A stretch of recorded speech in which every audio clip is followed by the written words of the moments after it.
Good morning students. मुझे उम्मीद है आपने पिछली वीडियो देखे होंगे और उससे कुछ न कुछ ज़रूर फ़ायदा उठाया होगा और इसी प्रकार आप ये देखते रहेंगे और फ़ायदा उठाते रहेंगे। प्यारे विद्यार्थियों, हम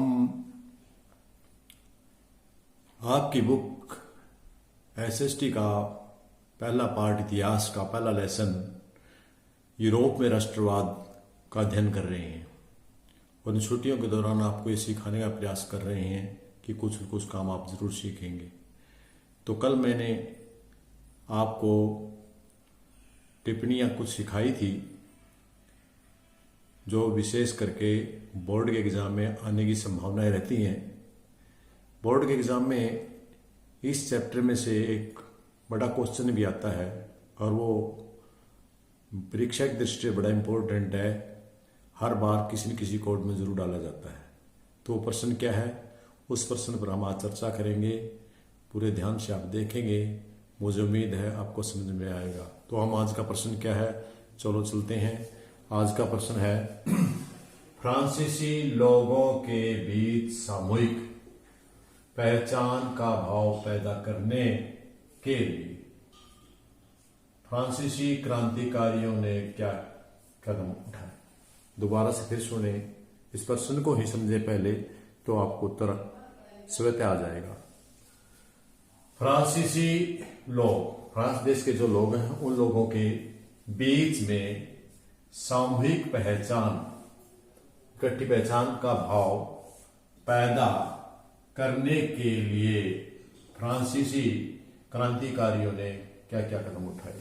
ये प्रश्न है कि उनको राष्ट्रीय की भावना पैदा करने के लिए, लोगों में एकता की भावना जोड़ने के लिए, लोगों में को इकट्ठा करने के लिए जो फ्रांसीसी क्रांतिकारी थे उन लोगों ने देश के लिए क्या किया, क्या क्या कदम उठाए, इस बात की इस प्रश्न में चर्चा रहेगी। तो हम शुरू करते हैं।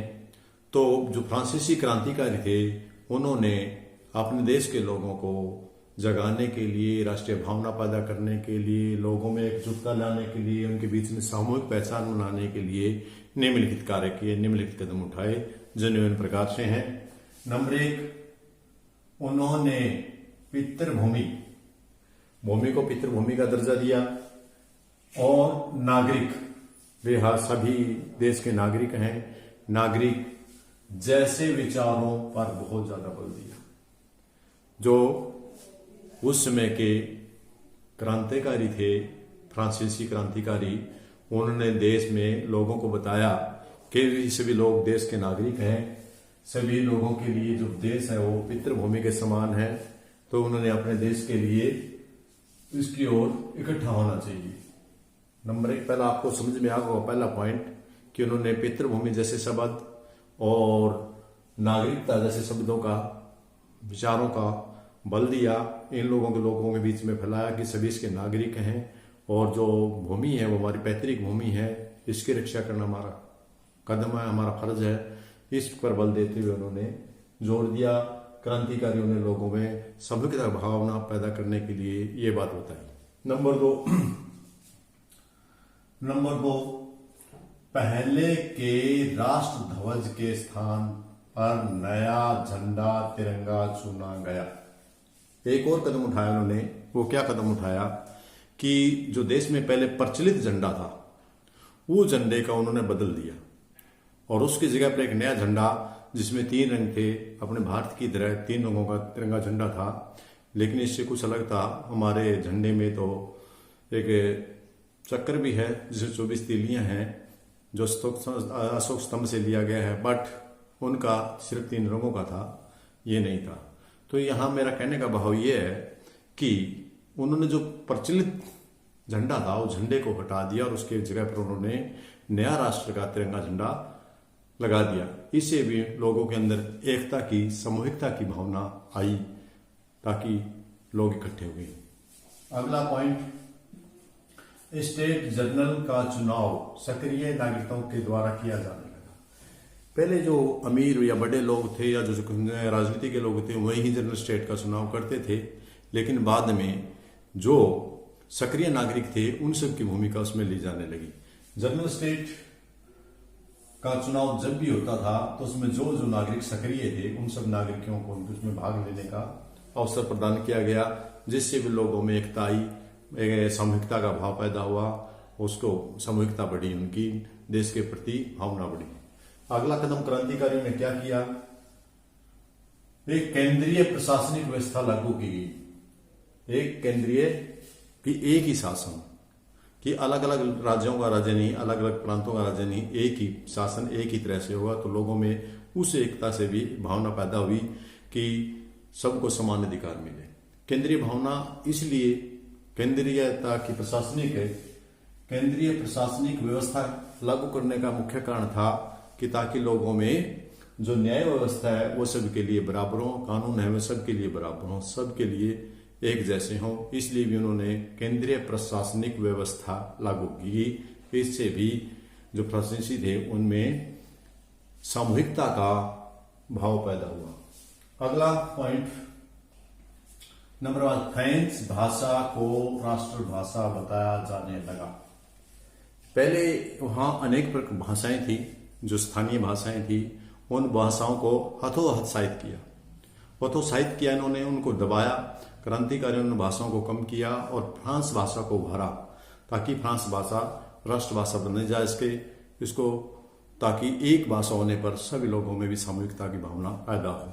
तो बच्चों, इस प्रकार इन कदमों के आधार पर क्रांतिकारियों ने जो फ्रांसीस के लोग थे उनमें सामूहिकता का भाव पैदा करने का प्रयास किया। तो मेरे ख्याल में ये प्रश्न आप अच्छी तरह से समझ गए होंगे। एक बार अपनी बुक से लेकर भी उसमें रिवीजन कर लें और अपने नोटबुक में इसको उतार लें ताकि जब भी आपको याद दोहराना हो तो दोहरा सकें। याद बार बार इस वीडियो को भी देख करके आप इस प्रश्न को याद कर सकते हैं, रख सकते हैं। 2-4 बार आप देखेंगे तो आपको याद हो जाएगा। इसके साथ साथ एक प्रश्न और भी है जो कई बार आपकी परीक्षा में पूछा जाता है। वो प्रश्न है मारियन और जर्मेनियन कौन थे? मारियन और जर्मेनियन कौन थे? उनका क्या महत्व था? देश में उनका क्या महत्व था? ये 2 शब्द हैं, इन पे टिप्पणी भी पूछी जा सकती है और दोनों का मिलाकर के क्वेश्चन भी पूछा जा सकता है। तो दोनों का आपको अलग अलग से पता होना चाहिए, इकट्ठा आप दोनों मिला के लिख देंगे तो आपके लिए सुलभ हो जाएगा। तो मारियन, सबसे पहले हम बात करते हैं मारियन। राष्ट्र को मानवीय चेहरा दिया जाने लगा। ये मारियन और जर्मेनिया की 2 नारी वेश में कृतियां बनाई गई थी। कोई वास्तविक स्त्री नहीं थी बल्कि नारी की 2 तस्वीरें, पिक्चर बनाई गई थी, 2 तस्वीरें बनाई दी थी दोनों को लोगों में राष्ट्रीय भाव पैदा करने के लिए। जैसे कि हमारे भारत में भी भारत माता की कृति बनाई हुई है जो हमारे अंदर राष्ट्र भावना पैदा करती है, जिसका हम आदर मान सम्मान करते हैं।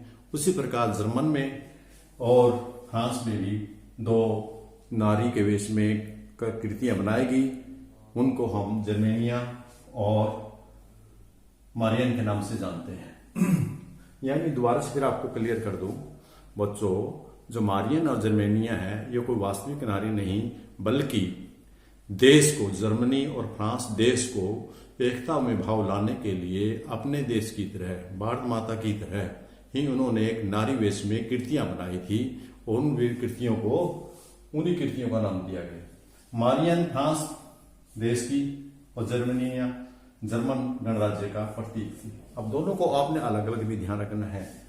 ये मारियन है, ये फ्रांसीसी देश गणराज्य था, जो फ्रांस गणराज्य था उसका प्रतिनिधित्व करती है, जबकि जर्मेनिया है ये जर्मन देश का प्रतिनिधित्व करती है। इन गणराज्यों का अलग अलग से ये आपसे प्रश्न पूछे भी जा सकते हैं ऑप्शन टाइप में कि जर्मेनिया किस देश का प्रतिनिधित्व करती है, और फ्रांसीसियों की जो वो तस्वीर है, पिक्चर है, तस्वीर है, प्रतीक है, वो क्या है। तो इस प्रकार आपने इन दोनों को अलग अलग से लाना है। फ्रांसीसियों में जो पिक्चर थी वो किसकी थी? मारियन की। किसकी? मारियन की। मारियन का और इसका संबंध है, और जर्मेनिया का जर्मन के साथ संबंध है। इनका, इन दोनों का साथ संबंध है जर्मन के साथ। तो ये इस गणराज्य के लिए ये था, और फ्रांस के लिए ये था। तो इसके बाद जो अगला इसमें पूछा जा सकता है, आपसे इनका महत्व पूछा जा सकता है कि जर्मेनिया और मारियन का महत्व क्या है। तो महत्व क्या है, जो जर्मेनिया थी, फ्रांसीसी, पहले हमारे मारियन की मूर्तियां चौकों पर लगाई गई ताकि राष्ट्रीय एकता का प्रतीक याद रहे। दोबारा से देखें, जो मारियन की पिक्चर थी, मूर्तियां थी, वे चौकों पर लगवा दी गई राष्ट्रीय भावना पैदा करने के लिए। फ्रांसीसियों की मूर्ति, जो मारियन की पिक्चर थी, तस्वीर थी, वो मूर्तियां थी, वो चौकों पर लगवाई गई और राष्ट्रीय एकता का भावना का, ताकि लोगों में उसके प्रति, देश के प्रति उनकी भावना बनी रहे। दूसरा, ये जो मारियन थी, इसकी पिक्चर फ्रैंकफर्ट संसद में भी एक बना करके लटका दी गई थी ताकि वहां पर जो लोग आए वो इसकी भावना को समझे, सामूहिक एकता का भावना पैदा हो, लोगों में एकता का पैदा भावना हो। दूसरा आपका जर्मेनिया थी। जर्मन में डाक टिकटों और सिक्कों पर तस्वीर अंकित की गई। जर्मेनिया की पिक्चर है वो डाक टिकटों पर और सिक्कों पर अंकित की गई ताकि जब भी वो लोगों के हाथों में आए, लोग उनको देखें तो उनको राष्ट्रीयता का, अपने देश के प्रति सामूहिकता का भाव बना रहे। इन पात्रों के चिन्ह भी स्वतंत्रता व गणराज्य के लिए ये चिन्ह थे, लाल टोपी, तिरंगा और कलंगी। आपसे एक छोटा प्रश्न पूछा जा सकता है कि इन फ्रांसीसी गणराज्य के लिए स्वतंत्रता और गणराज्य के लिए कौन से 3 प्रतीक थे। तो प्रतीक है आपके लाल टोपी, तिरंगा और कलंगी। इन 3 बातों को भी याद रखना है, कई बार एग्जाम में ये पूछ लिया जाता है आपसे क्वेश्चन। तो बच्चों, आज आपके 2 क्वेश्चन थे, मैंने प्रयास किया आपको समझाने का। हम क्लास न लगाने की वजह से कोशिश कर रहे हैं आपको अधिक से अधिक ज्ञान देने का। बस डिपेंड आप पर करता है कि आप इसको किस भाव से लेते हैं, कितना अच्छे से सीखते हैं। धन्यवाद, आज के लिए इतना ही। Thank you.